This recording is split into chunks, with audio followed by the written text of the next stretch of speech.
Okay, welcome. So I've long wanted to do some sort of intro video, some like about me type thing. A lot of people have asked me, but I didn't really know how to do it. There was some internal resistance around not wanting to make this channel about me. I don't really want to be flexing my experience like, oh, these are all the things I've done and this is what gives me authority and therefore you should listen to me. I've met many meditation teachers who have studied with like really high ranking, very prestigious teachers who didn't really get it. They were very dogmatic. They didn't really know how to attune to individuals and feel into what this person actually needs. They just kind of relied on the formula that they learned from their teacher. And so I wanted to offer some sort of about me video that was less formal. And what I came up with was just talking about the teachers I've had, really honoring them and talking about the lessons I've learned, like what I got from these teachers. And a lot of it is not necessarily what they were teaching. A lot of the things were kind of these transmissions, just their way of being that I kind of attuned to and absorbed and was able to really transform through that. And this points to this thing of kind of transmission. It's often talked about in Buddhism, sometimes formally, sometimes not so formally. It's sort of like a non-linear way of learning. And I feel like often the way we learn best is not through the direct teachings, but through stories, through hearing about other people's experiences. I've learned a lot this way, and I don't do that so much on my channel. On my channel, I think I really try to give people the direct teachings, like the core practices and tools that they can use for their transformation. But I know these things could be a lot more grounded and we can understand them on a much deeper level when they're through story and these kind of larger experiences. Okay, so the starting point of my journey into this stuff was really from my parents. My parents have been into Tibetan Buddhism from before I was born. They were actually married in a Tibetan Buddhist monastery in Nepal, Kopan Monastery. They spent like over a year in India and Nepal before I was born studying. And then when they moved back to Toronto, they were very involved in the Tibetan community there. They would host lamas. My dad was like the first president of this Buddhist center, which was one of the first Tibetan Buddhist centers in Canada, which is still around. It's called Gaden Choling, founded by Zazep Rinpoche under the orders directly from the Dalai Lama. And when I was born, Zazep Rinpoche blessed me. There's this baby blessing ceremony. I have a photo actually from when I was 2 days old with him holding me. And although I grew up around Tibetan Buddhism, my parents were not that dogmatic. They didn't raise me or my sisters to be Buddhist. Their mindset was that they were raised in religions that they didn't connect with. So they wanted to raise us in a way where we were free to choose what we wanted to explore in life. That being said, when we did ask questions, inevitably things came up about reincarnation, about karma. So these ideas I learned about very early in life. I wouldn't necessarily say I really believed in these things, but I had an understanding of them. So although I grew up around Tibetan Buddhism, the first thing that really truly hooked me was Krishnamurti. Now I made a whole video on Krishnamurti, so I'm not going to get too into depth. But what I really got from him was to be your own inner authority. And of course, as like an 18-year-old skateboarder in the school system, the school system is very authoritarian. It tells you this is the stuff you should know. And it was really clear to me that that wasn't the important stuff to know. It was clear that there was so much more to life that wasn't being taught in high school. And when I found Krishnamurti, I found that. I found him speaking to the real important things in life. So central to Krishnamurti is this idea that truth is a pathless land, that we must find truth on our own, not through a particular teacher, not through a particular tradition, but it is really something that we must discover for ourselves. Nobody can give it to us. Nobody can bring it down. He says the master cannot bring the top of the mountain down to us. We must ascend up the mountain ourselves. So you can check my Krishnamurti video for a lot more about what I got from him. But it was really the best foundation for spiritual exploration because it really allowed me not to fully buy into any worldview. Instead, to see these beautiful traditions as beautiful traditions that are ways to truth, but they aren't like the ultimate truth. That as amazing and beautiful as these traditions are, they are still limited by the tradition.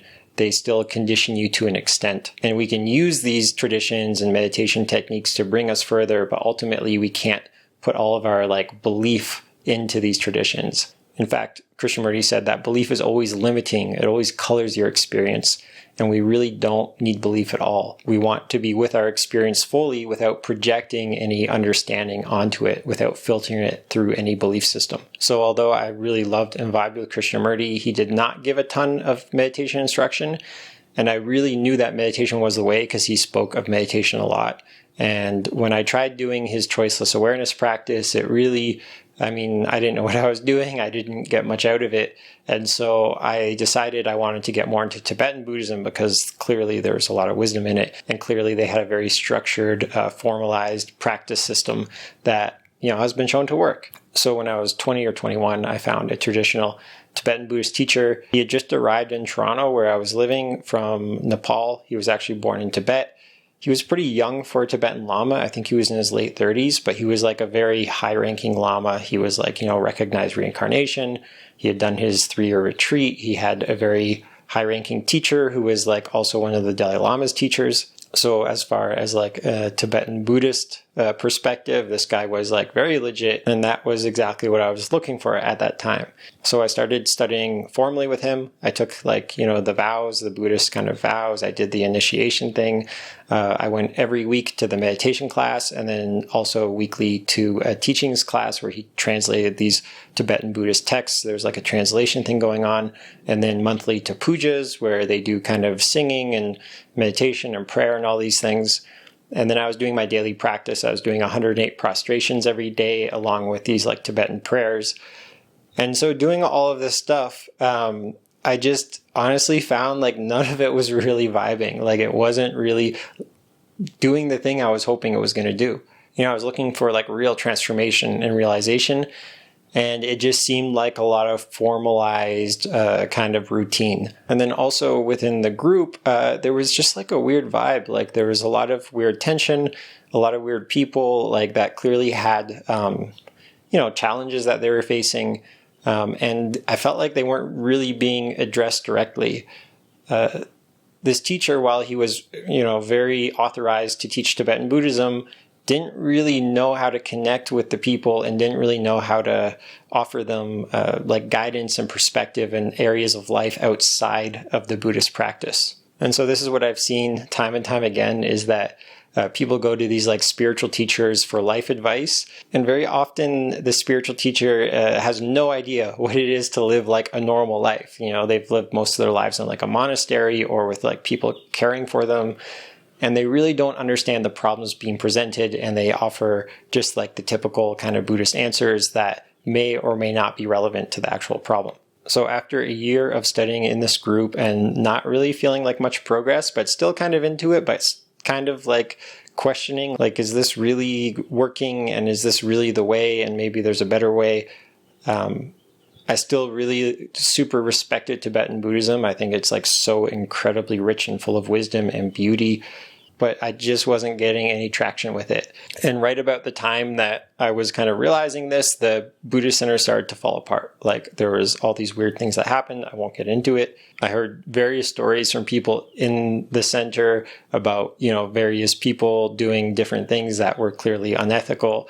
And I don't know what was true, so I definitely don't want to speak on it. But it was clear there was a lot going wrong internally. One of the main guys central to it, who was a lovely guy, later told me that our teacher's teacher told him that trying to grow a Sangha, like a Tibetan Buddhist community in the West, was like trying to grow a tree on a rock. They were basically saying that like traditional Tibetan Buddhism doesn't really take with Westerners. And in my experience, that's mostly true. Of course, there are plenty of exceptions. There are amazing Westerners who really uphold Tibetan Buddhist lineages, but they're usually the exception and not the rule. So the group fell apart and I was like kind of okay with it. I was just doing my own thing. I kept reading Buddhist books. I kept going to these other kind of Buddhist talks happening throughout the city, frequenting other groups. There was like a few other groups in Toronto, but I wasn't like really prioritizing my practice anymore. And then when I was 23, I was kind of having a rough time. And I realized that, I had this girlfriend, and when I was with her, I felt amazing. I felt so good. And when I wasn't with her, I felt terrible. I felt completely awful. And I was just like, something is wrong. This is not normal, or this is not good. Like, why is this? So I think I Googled like holistic therapy or something of that sort. And I ended up finding this website by this guy who does these trainings. It was actually a transpersonal therapy school. And the guy had like over 20 years of Zen Buddhist experience. and was also a psychotherapist and was super into Gestalt. He had trained at the Gestalt Institute, which was a modality I had been interested in because I had read about it in Ken Wilber books. And he was also really into the Carl Jung stuff, which was something I was also super curious about. And he just seemed like a cool guy. So I sent him an email asking if he would be my therapist, and, he obliged. So I went to the session with him. I explained, I feel great when I'm with my girlfriend. I feel terrible when I'm not with her. And the first question he asked me was, well, what do you want to do with your life? Like, where do you see your future going? And I didn't really have an idea at the time, but the immediate answer that came was like, oh, like maybe someone like you. Like, I could see myself being someone like you in the future, He was actually the first person I'd met who was like, like a therapist, but also like super deep into Buddhism. And then his response was, well, we have a training program here, and there was actually only one guy in their current class that just started, and he was saying, well, it'd be great if you could find another guy. And so here I was, another guy. So I signed up right away. I'd actually re-enrolled in university at the time for social work, and this was on the same night, and I was like not digging the social work classes, and so I dropped out of university for social work and then just started this school, which like felt way more resonant, way more aligned with me. And although there was one other guy in the class, I think he dropped out like 3 months in, so it was me and a bunch of older women. I think the next youngest woman was like in her late 30s. I was 23, and most of them were like in their 40s and 50s. So I really in some ways didn't fit in with the group, but I really loved Brent, the teacher Brent. So there was 2 teachers, Brent and Moira Keynes. Moira was a teacher at the Gestalt Institute who had left to do this program where she, did Gestalt, family constellations, and meditation stuff.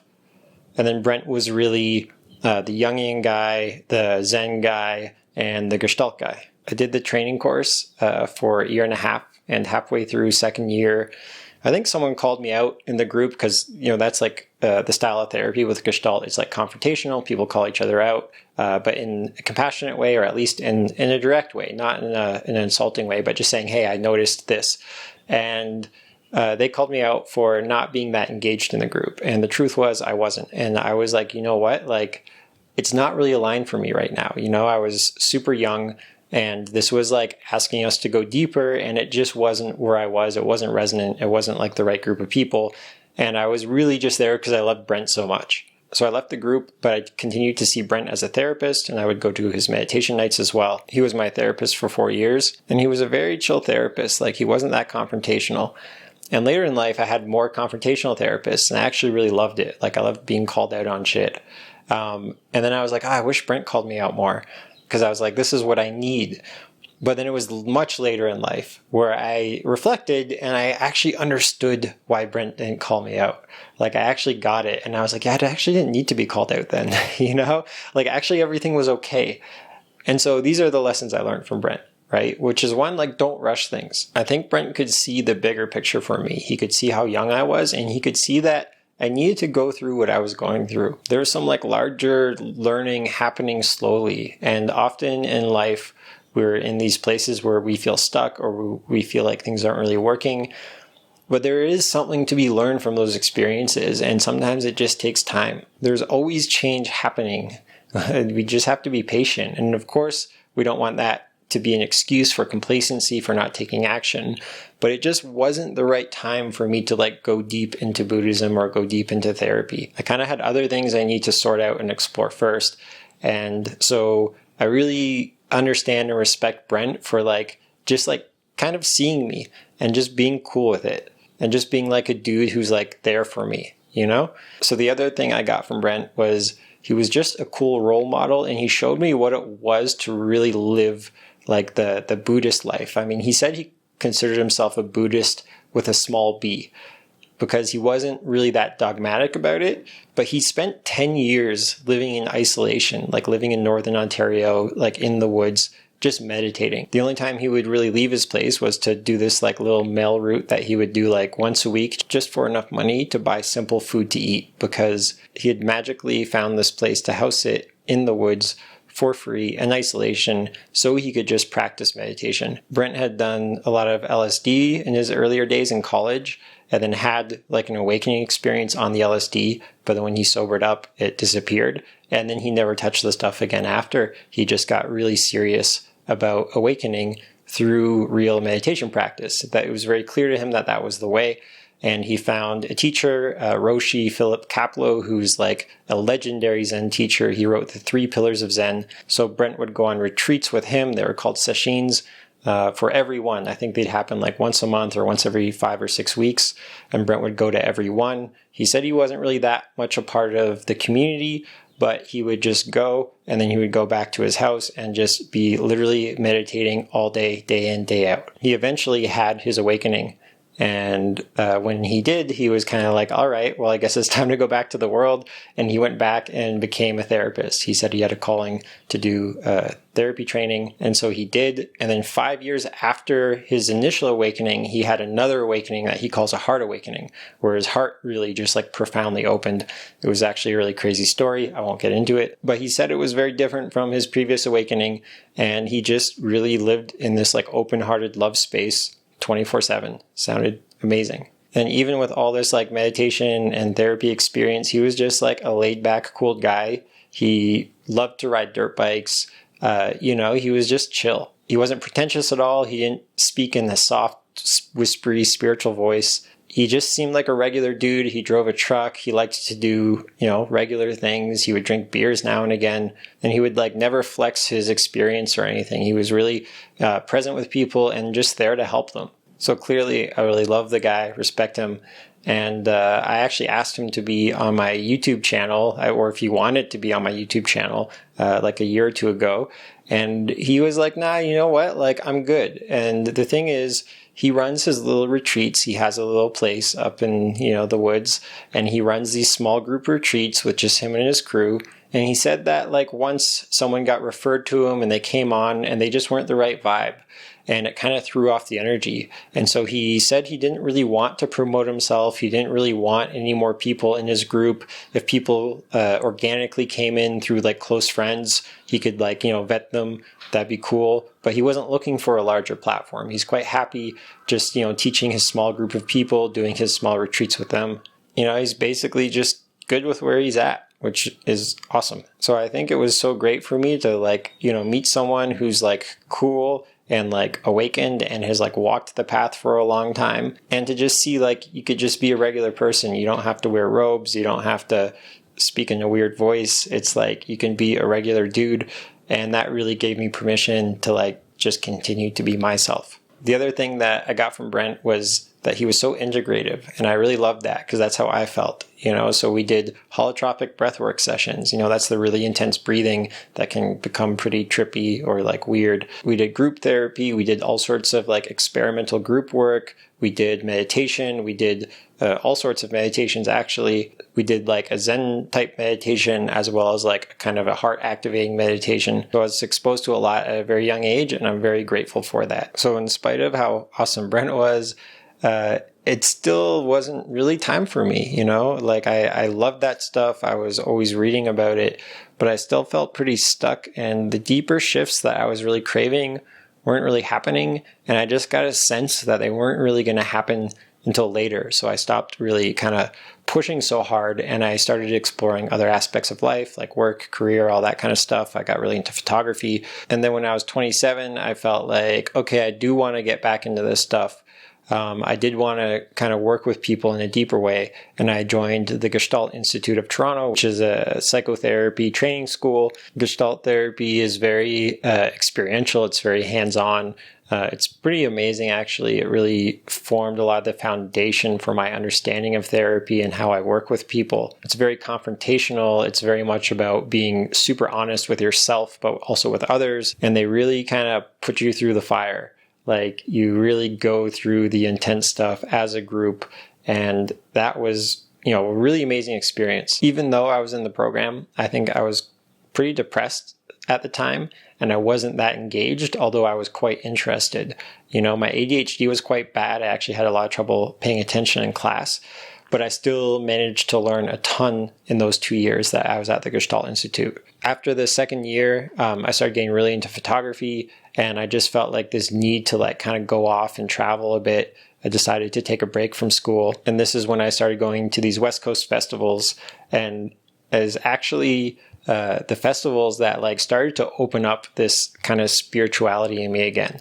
I realized that living in Toronto, it's like a very judgmental city, you could say. Like there's a lot of pressure to kind of fit in. It's very cliquey. It's like you're with this crowd or you're with that crowd. And living there for so long, I realized I had become like, pretty, let's say, judgmental, like towards my own self-expression, you could say.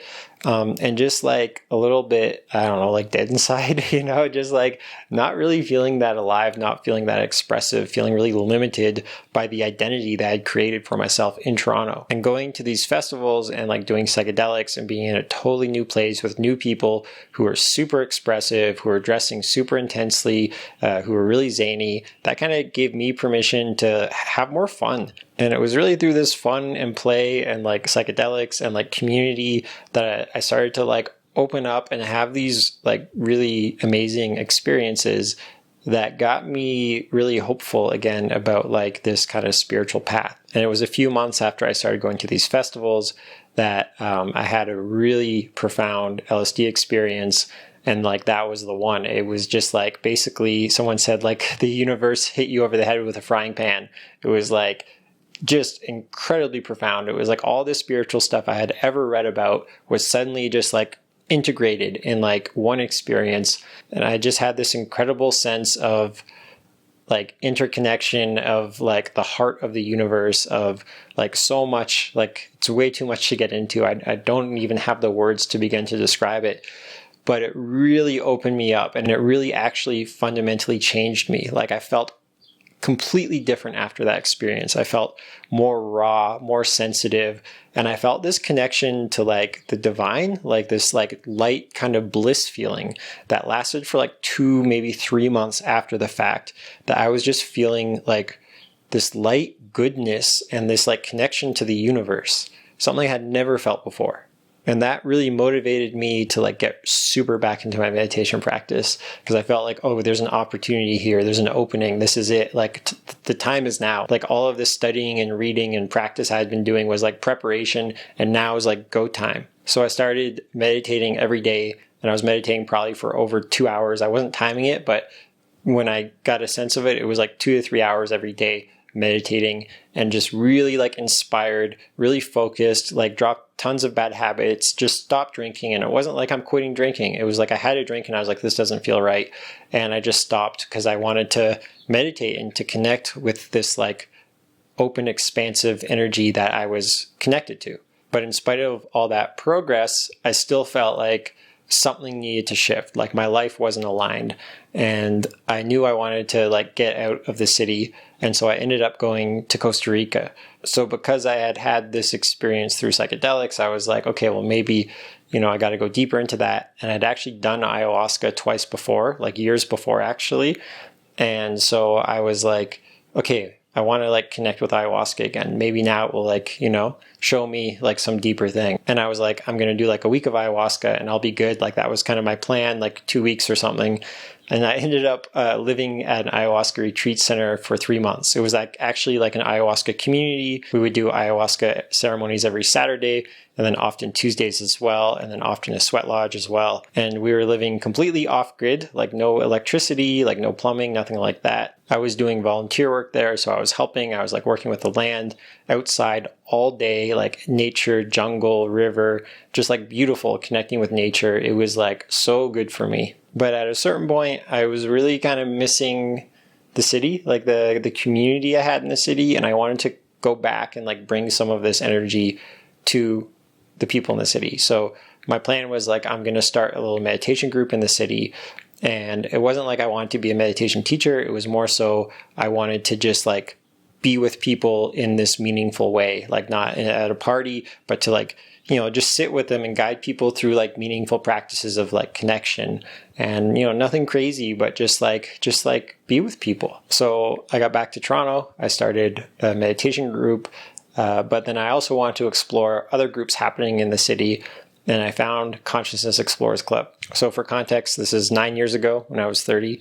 And Jeff Warren, if you know who he is, he's now like the head guy for Calm, and he co-authored a book with Dan Harris, who wrote 10% Happier. It was like the sequel to 10% Happier. He's also on the 10% Happier app. At the time, he had wrote a book called The Head Trip, which was like Adventures on the Wheel of Consciousness. It was exploring different states of consciousness from like scientific kind of and experiential perspectives. He really loved science and neuroscience and would interview all these like top scientists studying different states of consciousness and then go through these experiences himself. So he had written that book, and I realized it had been on my bookshelf for like 7 years, and I had never touched it. I was a big book collector and collected more books than I read for sure. It looked like a cool book, and then I found this meditation group that he was running in the city, and I was like, okay, this sounds cool. So I went to the group, and I gotta say I'm pretty skeptical of like meditation teachers, because in Tibetan Buddhism, like you study your whole life, like since you're a child, and then you do like a 3-year retreat, like 3 years in isolation in like a cave where you're eating hardly anything and just meditating all day, every day. And then like, yeah, my previous teacher spent 10 years, living in the woods, meditating all day, every day. And so I'm used to this like really high level of rigor from teachers. And so when I meet teachers who don't have that like rigorous past, I'm always like, yeah, what do you really know though? Like that's this natural skepticism coming from like that. So I was skeptical of Jeff. He was just like some white dude, talking about meditation. He's only been studying it a few years. I'm like, I don't know. But I liked him and I liked the group. And then I decided to go on retreat. They were doing this little retreat. It sounded super fun. There'd be like a dance party and stuff on the retreat. I'm like, okay. And I just had this strong feeling like, I got to go on this retreat. So I went, and it was like the best decision. It was such an awesome experience. And I actually got to see Jeff's brilliance. So one of the things I learned from Jeff is, man, can you ever be precise? Like I had never experienced that level of precision when it came to meditation. So Jeff's teacher is Shinzen, who he introduced me to and who then became like my teacher. And I studied went super deep down the Shinzen rabbit hole. But Jeff had really taken that like level of attention to detail. And, he was that type of person as well. And so when I was on retreat with him, that you could do these things like interviews with the teacher when you're like, this is how my practice is going. And I, signed up for it, and it was like, whatever, like I'd been meditating a while. I'd read a ton of Buddhist books. I didn't really think I would get much out of it.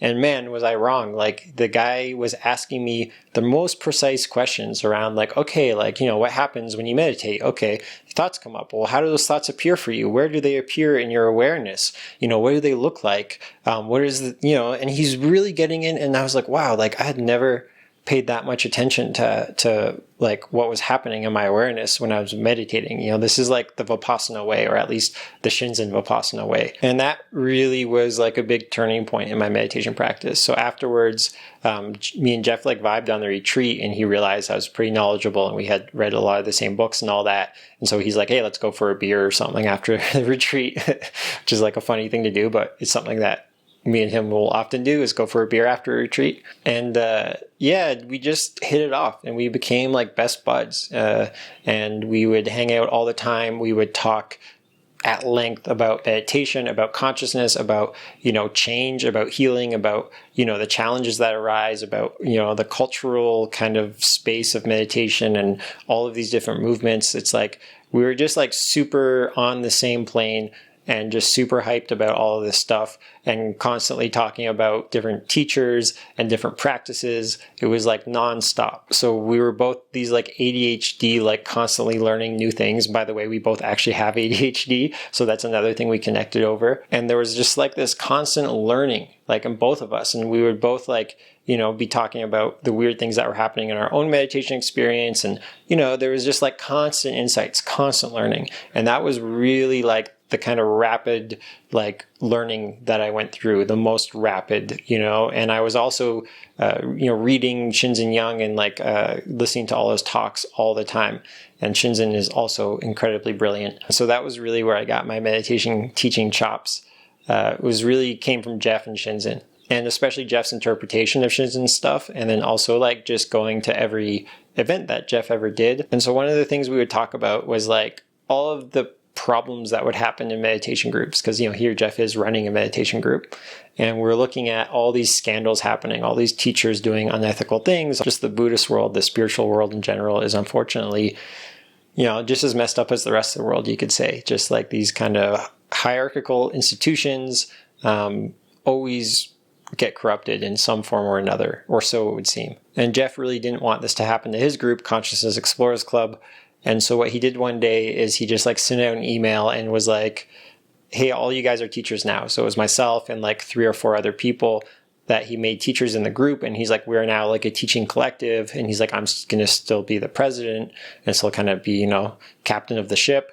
But I'm not the sole one in control. We are accountable to each other. And so that's how I got my start teaching in Consciousness Explorers Club, which is a really great group, which, we do sits every Monday, rotating teachers. You should definitely check it out. There's a link in the description to their website. Sign up for the newsletter. It goes out once a month. There's always lots of cool events happening.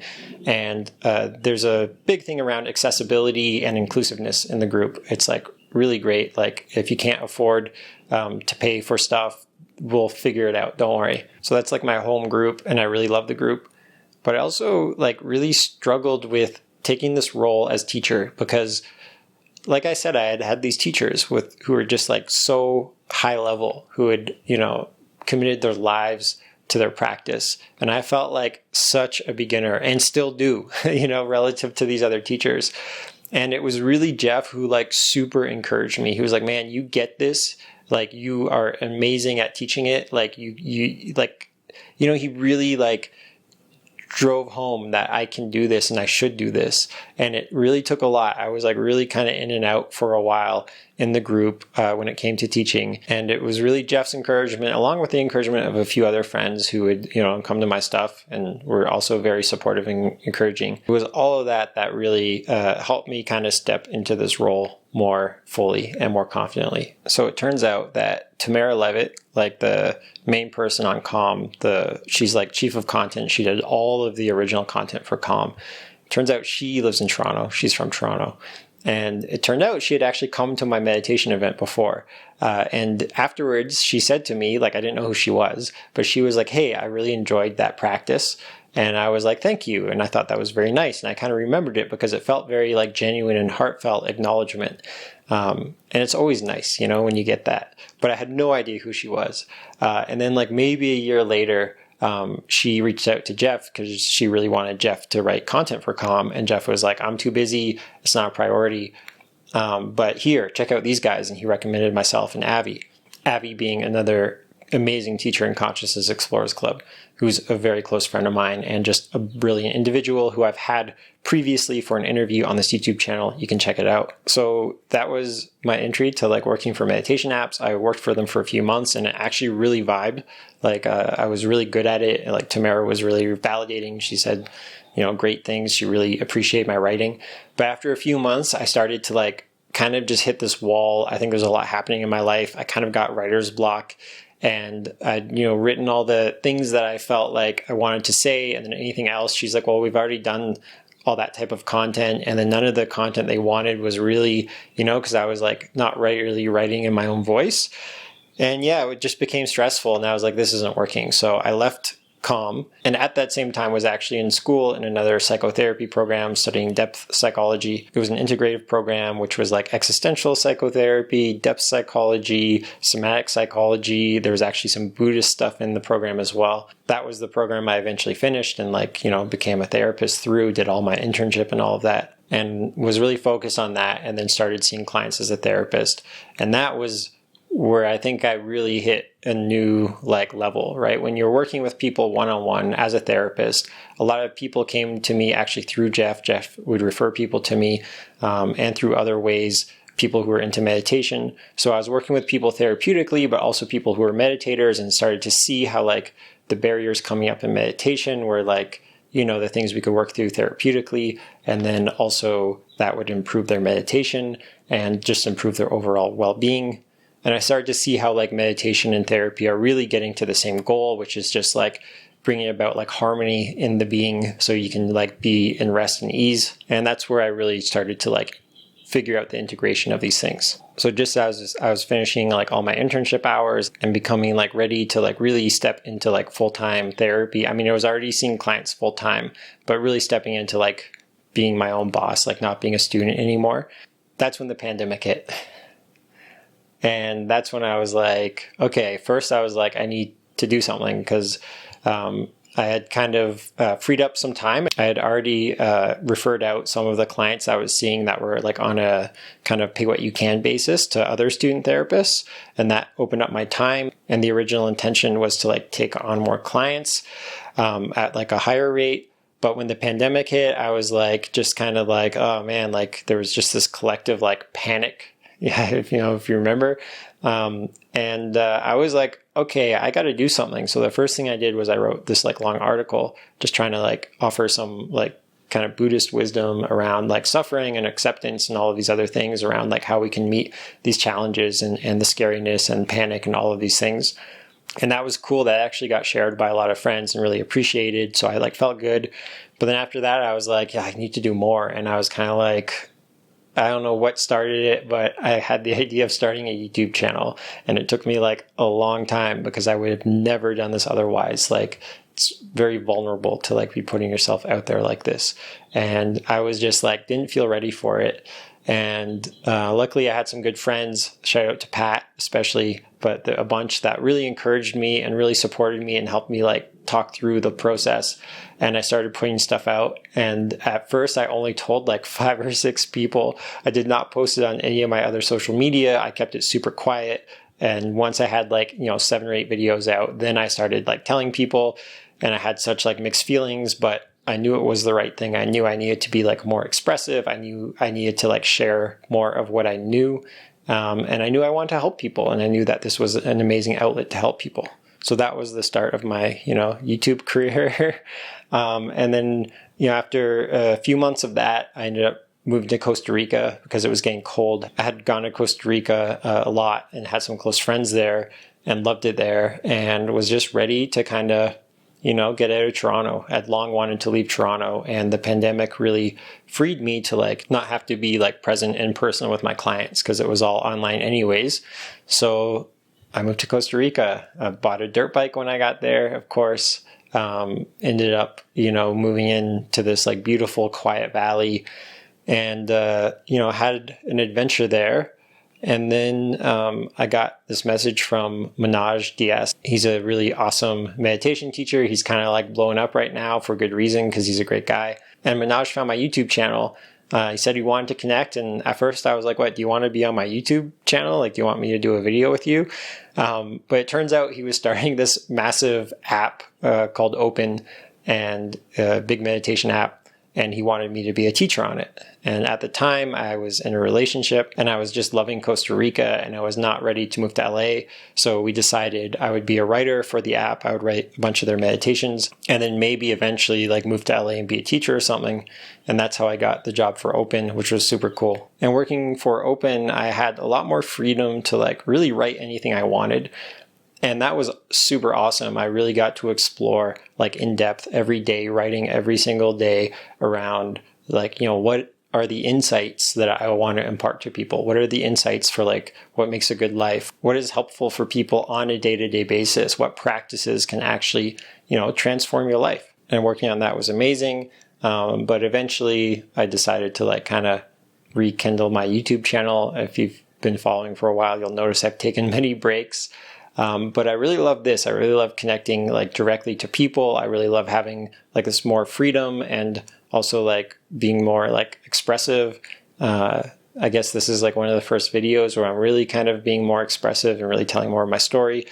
But I've decided like I want to do more of this. So lots more to come. And yeah, it's really just about, being able to help people, being able to share and also hopefully getting supported to be able to do this like full time. So if you vibe with the channel, I have a Patreon that's super helpful. I'm trying to like raise more money through Patreon. That way I can like prioritize this more over seeing clients because that's my main source of income is, seeing clients one-on-one. Also sign up for my newsletter because I'm just starting to do online workshops again. I have one that I'm launching right now. So check the description if you're interested in that. And just sign up for the newsletter so you can keep updated on those types of offerings. And yeah, I don't know. I guess that's good for now. Thank you. It was really good to kind of get this all out, and hope to connect with you all more in the future. Hope you stick around, watch more videos. I have an awesome backlog of videos that are helpful on my channel.